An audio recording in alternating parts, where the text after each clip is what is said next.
follow a pattern. The following graphs show the maximum number of times the graph touches or crosses the x-axis. The point at which the graph touches the x-axis is called an x-intercept, or the zero of the function. The first example shows us the graph of a constant function. It is a line that is parallel to our x-axis defined by y equals k.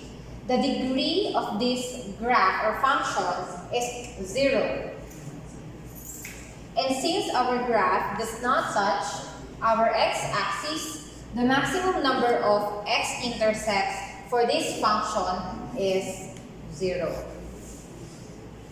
For our second example, the graph shows the graph of a linear function.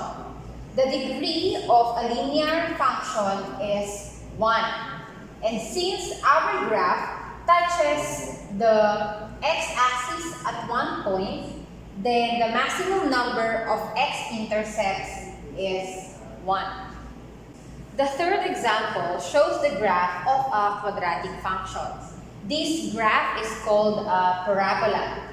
The degree of a quadratic function is 2. And since our graph touches the x-axis at 2 points, then this tells us that the maximum number of our x-intercepts is 2. The point at which the curve of our graph changes direction is called our turning point.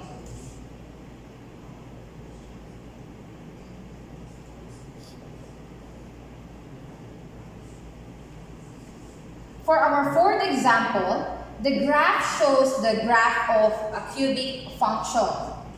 The degree of a cubic function is 3. And our graph touches the x-axis at 3 different points.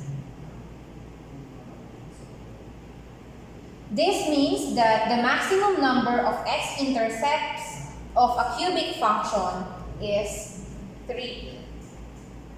For this graph, our turning points are this point and this point.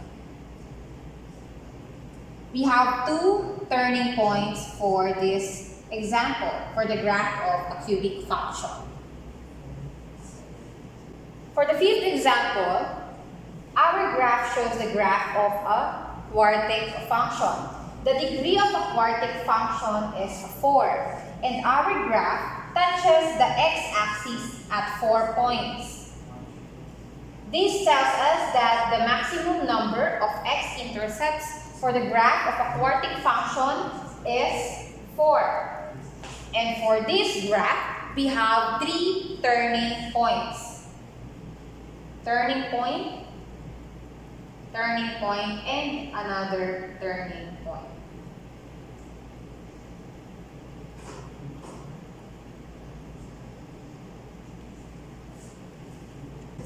The number of x-intercepts a graph has does not guarantee the degree of a polynomial function. However, it gives hint as to the minimum degree of the function. For instance, a graph with 3 x-intercepts cannot be a quadratic function because a quadratic function has a maximum number of x-intercepts equivalent to 2. The degree of a polynomial function can also be based on the number of the turning points its graph has. For our set 2 examples, all these graphs are examples of cubic functions. For the first graph, we have 2 turning points.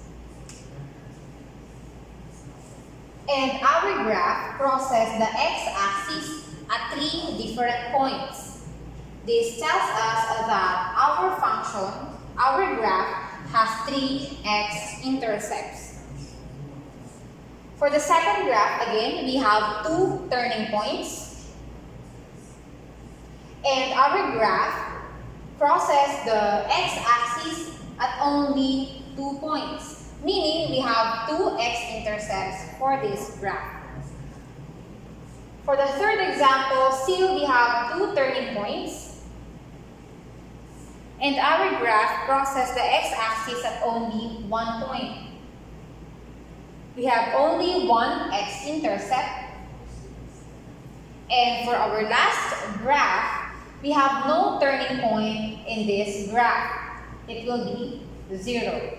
Because a turning point will cause shifting in the direction of the graph.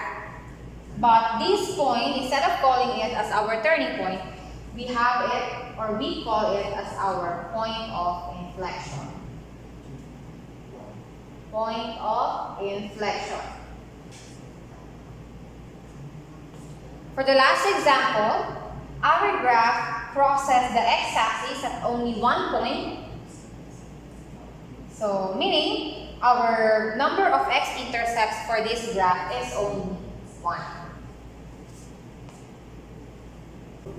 Generally speaking, the maximum number of x-intercepts of a polynomial function of degree n is n.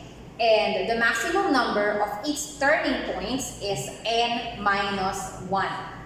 A turning point of a polynomial function is a point where the curve changes from increasing to decreasing or from decreasing to increasing.